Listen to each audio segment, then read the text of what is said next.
Ako ang kanlungan ng iyong pagmamahal. Sa init at lamig ay di kain. Namatay siya dahil sa sakit niya. I had nothing to do with it. You had nothing to do with it. Dapat nga magpasalamat pa sila kay Dad eh. Pinagamot sila. Probably that's why she lasted that long. Naririnig mo ba ang mga sinasabi mo? Hindi na kita kilala. Ay, kasi ang gulong pinapasok mo. Biktima rin naman ako dito. Di ko naman alam na pyramid yung pinasok kong negosyo. Umalis ka muna. Pumunta ka sa Maynila kay Crisanta. Eh, anong gagawin ko doon? Eh ano pa, di magtrabaho ka. Mabuti naman pinuntahan mo ako dito. Nagbabakasakali lang ho ako. Kailangan po kasi talaga ng trabaho. Ano ka ba? Pwedeng-pwede kang magtrabaho dito. Sino ka? At minati dyan ako. Ako si Diego. Kaibigan ng anak ko. Bakit parang mas gusto mo kay Geraldine? Gusto lang naman niyang bumawi sa atin. Ang dali para sa'yo sabihin niya dahil hindi naman ikaw ang namatay. Ako yung namatay, Crisan. Alam mo, sana ikaw na lang yung nagkasakit. Sana ikaw na lang yung namatay. Saan?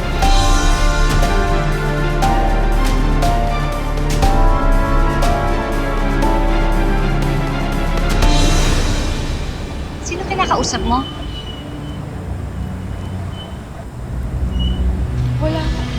Wala ho akong kausap. Para kasing may kausap ka eh. Okay ka lang ba? Bakit parang naiiyak ka? Na-homesick lang ho talaga ako. Minsan ho, kinakausap ko lang ho talaga yung sarili ko. May kailangan ho ba kayo? Papapirmahan ko lang sana sa'yo yung kontrata mo. Sige, sa loob na lang ho tayo.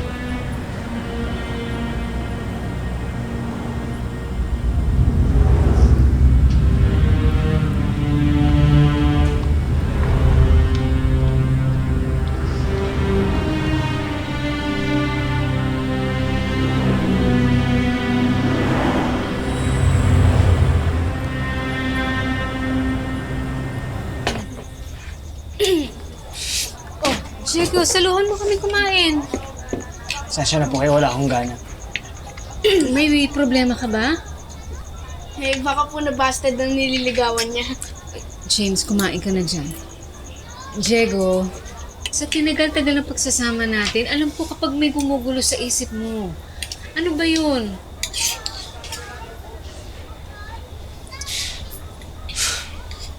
Nakita ko po yung tatay ko.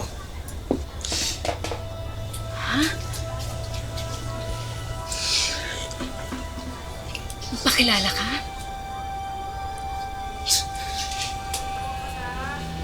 Nagulat lang po ako. Tatay siya ng kaibigan ko. Anong sinabi? Wala. Di na nga rin ako nagpakilala eh. Para ano pa? Di rin ako papansinin nun. Saka ko na siya harapin. Kapag may pagmamalaki na ako sa kanya.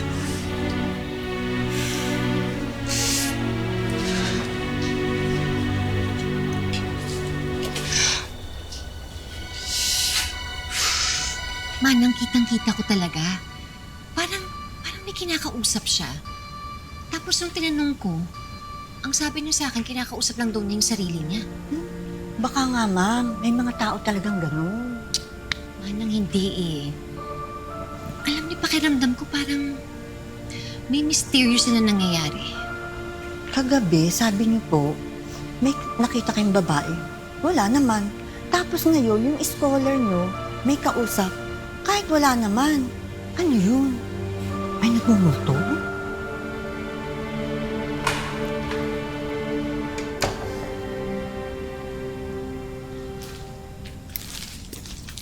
Excuse me po.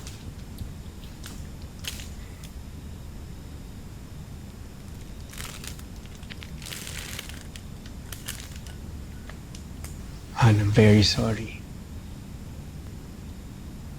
Nagkamali ako. Siguro nga, I should have just let you do what you want. Pero sana maintindihan mo rin na bilang asawa mo, I'm only concerned about you because because I love you.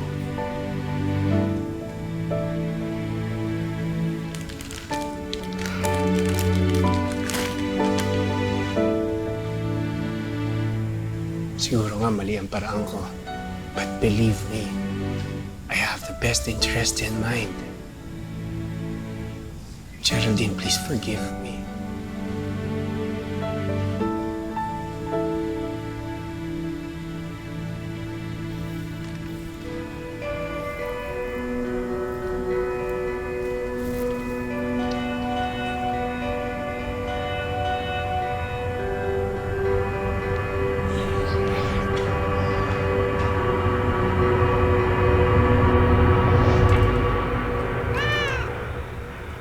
Anong tinitingin-tingin mo dyan? Alis!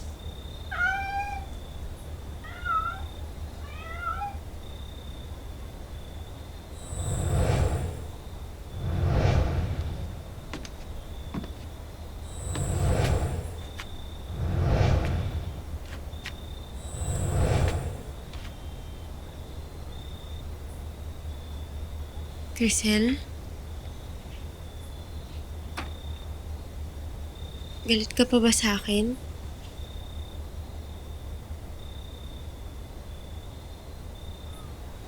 Crisel, wag ka naman magalit sa akin, no? Hindi naman porket tinanggap ko yung trabaho, mas pinili ko na yun kaysa sa'yo. Magkapatid tayo eh. Pero patay na ako. Wala na akong kwenta.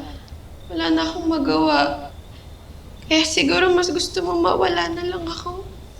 Crisel, hindi. Di ba nangako tayo sa isa't isa?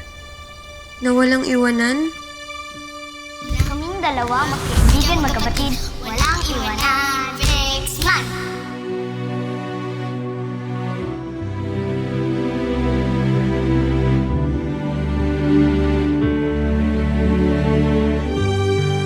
Hindi kita iiwan kahit anong mangyari. Ako rin. Walang iwanan.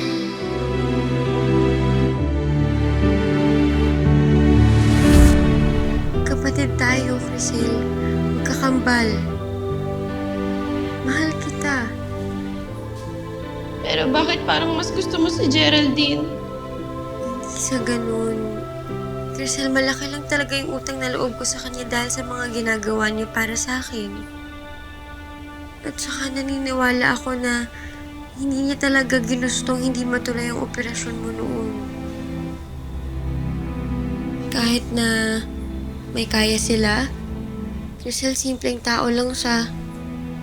Kaya ang gaan-gaan ng loob ko sa kanya eh. Tapos nararamdaman ko na totoo yung malasakit niya sa akin. At nataos puso yung pagtulong niya. Kung meron lang siyang pwedeng gawin para tulungan ka, Crisel, alam kong gagawin niya yun kasi ganun siyang tao. Huwag ka nang magalit sa akin. Huwag ka na rin magalit kay Ma'am Geraldine. Pero kung hindi siya yung dahilan kung bakit hindi natuloy yung operasyon ko, sino? Hindi ko rin alam, Crisel. Sinusuyo ka na ng asawa mo, Iha. Hindi mo ba siya kayang patawarin? Hindi ko alam, Lola eh. Kasi parang may iba kay Raymond na hindi ko pa nakita noon. Tsaka Lola, nagsinungaling kasi siya sa akin. Ay, alam mo, naiintindihan ko kung bakit. Mahal na mahal ka lang ng asawa mo. Para sa kanya, pinaprotektahan ka lang niya. Ando na ako, nagsinungaling sa'yo. Pero Iha, hindi ka naman niloko. Hindi naman siya naging unfaithful sa'yo. Ha? Hindi ka tulad ni Alan.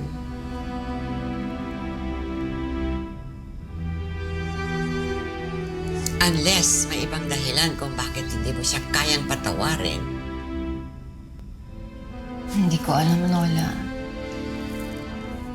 Sinubukan ko naman talagang mahalin si Raymond. Naging mabuting asawa ko sa kanya all these years. Ginawa ko naman ang lahat para maging masaya yung pamilya namin. Hindi mo pa rin siya kayang mahalin tulad ng pagmamahal mo kay Alan.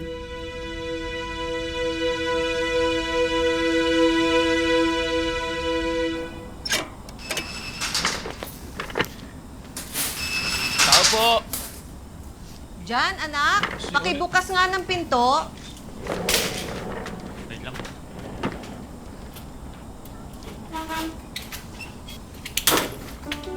Kuya Alan! Hoy!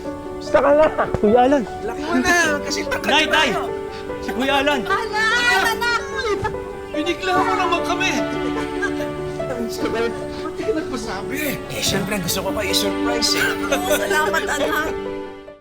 O, ito dyan. Para sa ito, sana tinamaan ko yung size. Ha? Tamahan na natin na ito. Oh, may chocolate pa. Thank you, Kuya. Big time ka na talaga. Hindi naman. Salamat. Tay, ito, para sa inyo. Alam ang ko dami yan yung naman. mga paborito ninyo. Ano bang mga ito? Siyempre, para kay nanay. Naku, salamat, anak. Hindi mo naman ako kailangan pang bilhan ng pasalubong. Alam mo, masayang-masaya na kami ng tatay mo na nandito ka at hindi ka naalis ulit. Ako nga rin po, Nay. Ang sarap umuwi dito sa sarili mong bayan. Ayoko na umalis ulit. Pipirmi na po ako dito. Salamat naman, anak.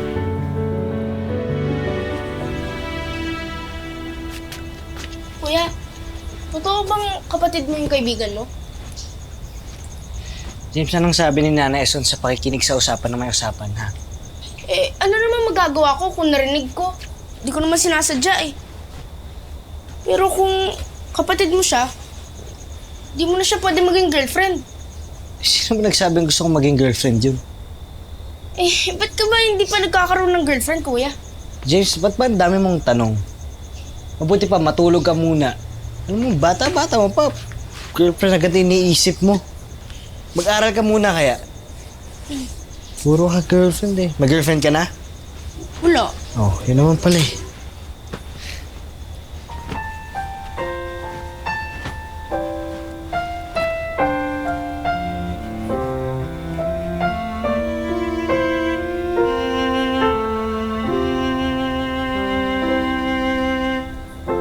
Tignan mo lang to kapag nalulungkot ka. Kunyari ako to, nakasmile sa'yo. Para hindi ka malulungkot. Huwag mo kong kakalimutan, ha? Ako rin, huwag mo kong kakalimutan, ha? Promise! Promise din. Krisan.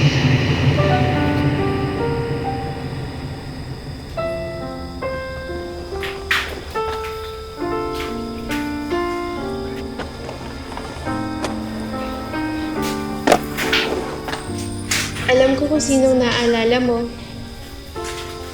Kasi siya rin yung naaalala ko kapag nakakakita ko ng mga nagsiskateboard. Si Diego yan, no? Kumusta na kaya siya? Sana isang araw, makita na ulit natin siya, no?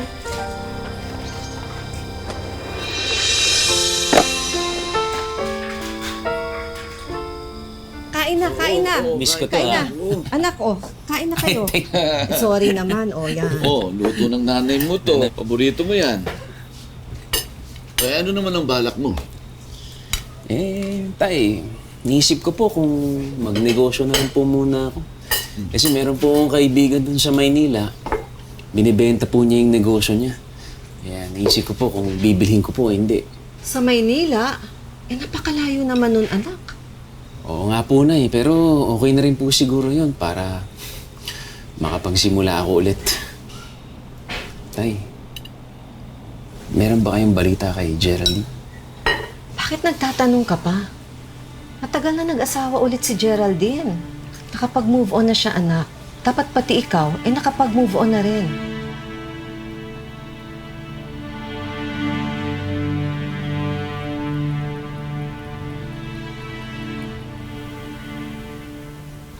Math, D. Science, D. Filipino, D. Lahat D. Ano pa itong nangyayari sa'yo, Cheska? Gabi, naghatid pa dyan ng lalaki dito sa bahay. Dad, he's just a friend. Jessica, dapat ang priority mo yung pag-aaral mo. Tingnan mo yung scholar ko. Matalino, sipag mag-aral. Tapos nagtatrabaho pa dun sa juice bar natin. Alam mo, someday, may mararating yung batang yun dahil sa sipag at tiyaga niya. I am not your scholar nga. Hey! Don't you ever answer your mom that way. Raymond! Alam mo kung ano ka lang dito sa bahay na to, ha? Ampong ka lang. Raymond, ano ba? You better behave or you'll be out of this house. Raymond, tama na.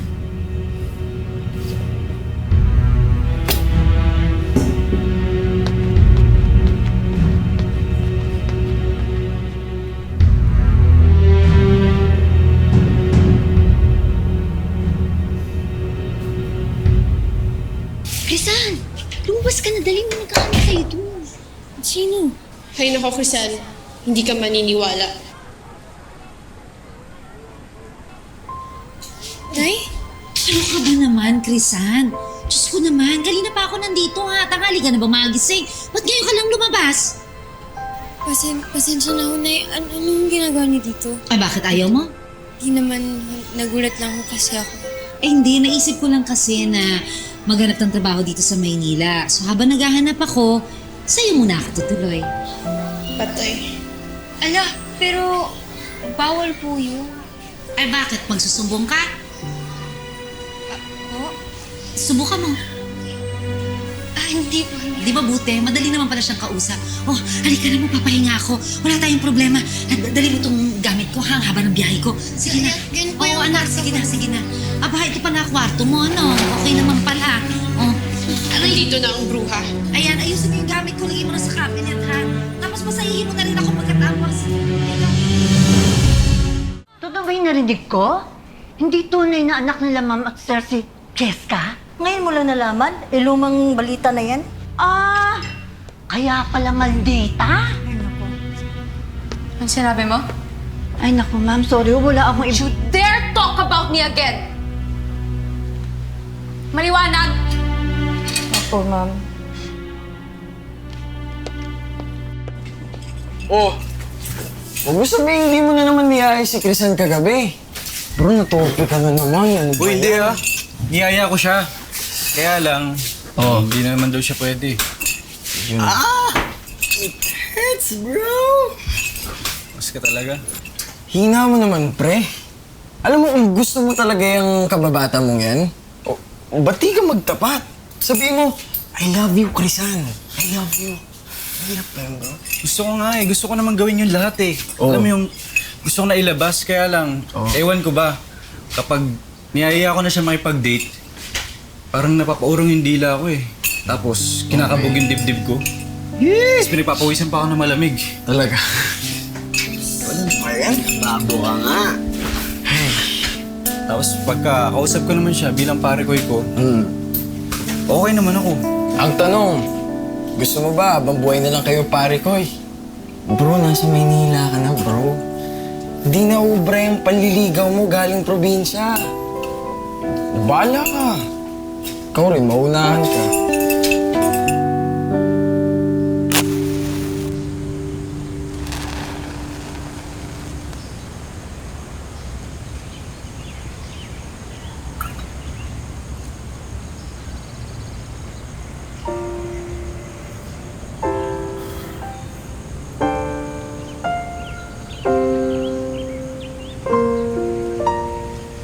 Alam mo, Tay, hanggang ngayon,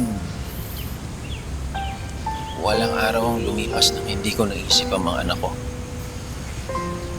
Si Geraldine. Paano kaya kung hindi na lang namatay ang mga kambal? Mapapatawad kaya ako ni Geraldine? Siguro. Siguro ngayon, masaya kami pamilya. Buo pa rin kami. Tapos dalaga na yung mga anak ko. Sigurado ako, magandang-maganda sila ngayon. Mana sila sa nanay nila. Nangyari na ang nangyari. wala na tayong magagawa. Siguro talagang hindi kayo para sa isa't isa ni Geraldine. Hanggang ngayon ba, siya pa rin nasa puso mo? Hindi ka ba nagkaroon ng kasintahan doon sa Qatar?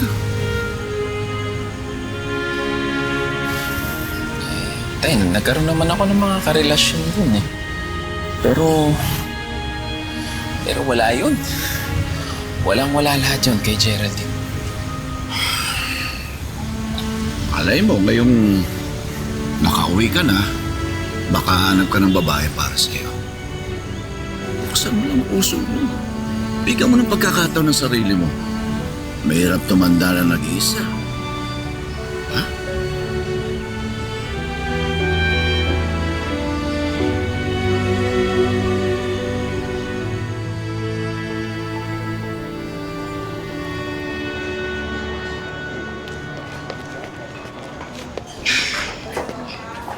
Why are you so bad mood ba? I hate being in our house. Parang kilala ko yun. Yeah, si Diego. He's cute, diba? Wait, papakilala ko kayo. Hi, Diego! Akala ko ba he likes you? Of course he likes me.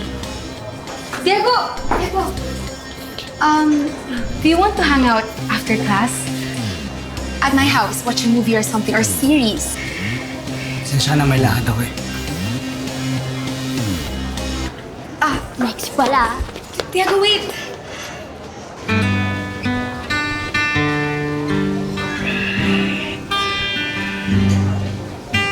I'll tell you what happened when I played guitar. I saw a cute girlie with a beautiful smile. I asked her name. She said it with a smile. Oh, it's Chrisanne. Oh, Chrisanne. Oh, Chrisanne. Chrisanne. Stay for a while. Chrisanne. Oh, Chrisanne. Stay for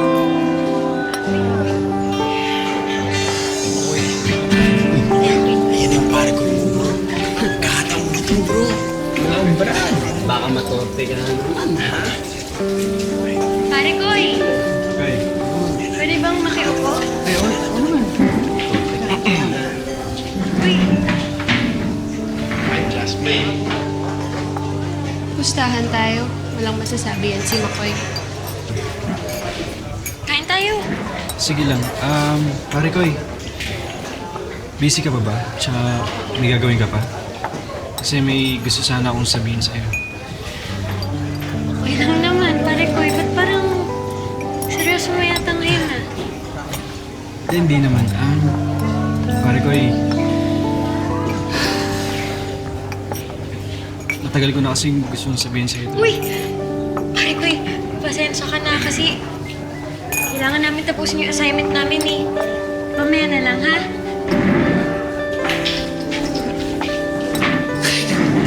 Aray ko po, Chrisanne. Uy, tumigil kayo dyan.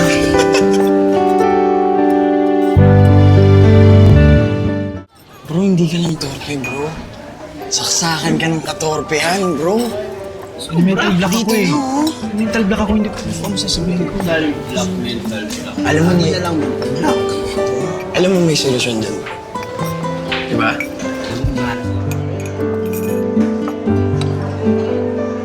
What's wrong ba? Kahapon na okay tayo.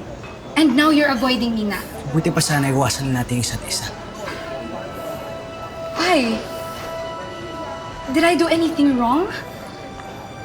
I thought we were okay. I thought we had something special. Basta hindi tayo bagay. But I like you. Maghanap ka ng iba.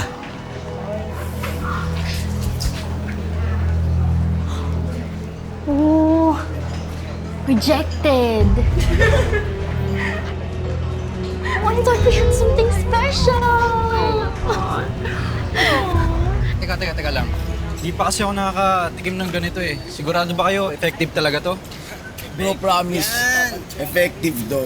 Tignan mo, pag ininom mo to, makakalimutan mo lahat ng katorga mo, swear. Talaga lang ah. Pag nakita mo si Crisanta, sasabihin mo, Crisanta, mahal na mahal kita. Oo, promise kaya. Seryoso? Oo, seryoso bro. Kasi hindi pa ako nakakainom. Hindi. Okay, sige. Shot mo na yan, please. Ayan, bro. Woo! Shot mo na yan. Sige. Para kay Christian. Right, yes!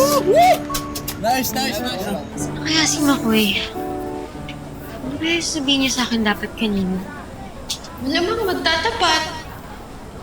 Tatapat? Oo, ng pag-ibig sa'yo, Krisan. Hindi mo ba nahalata?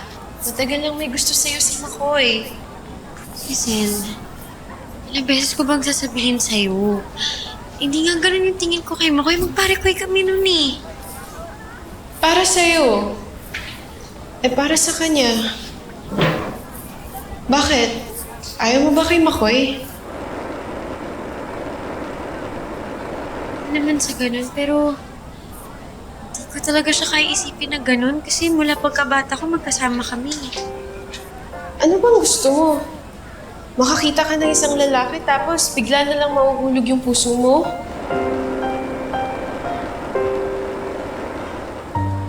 Masyado ka na maraming napapanood sa TV ah. Buti ka nga nararamdaman mo yung mga ganyan eh. Ako hindi na. Isa na lang akong multo.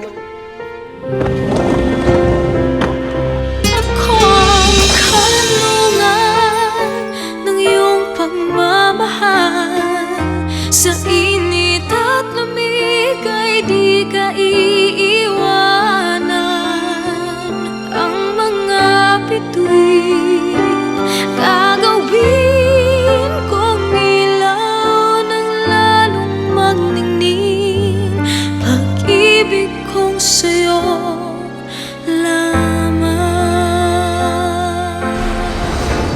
Meron ka ba natatabing pera dyan? Pingi naman, naubos na yung dala ko eh, galing sa probinsya. Sige na.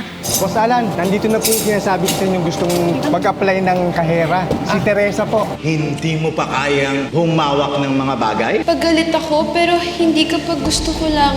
Kailangan mo lang matutunan mag-concentrate! Di ba yun yung friend mong si Diego? May kasama siyang girl, oh. Di ba yun yung girl na nakaaway mo the other day? Hinahinay ka lang kasi sa mga inuman. Alam mo namang hindi ka sanay sa mga ganun, di ba? Nagawa ko lang naman yan kasi... Ano? Christian? Pare ko, siya si Diego. Pare, gusta?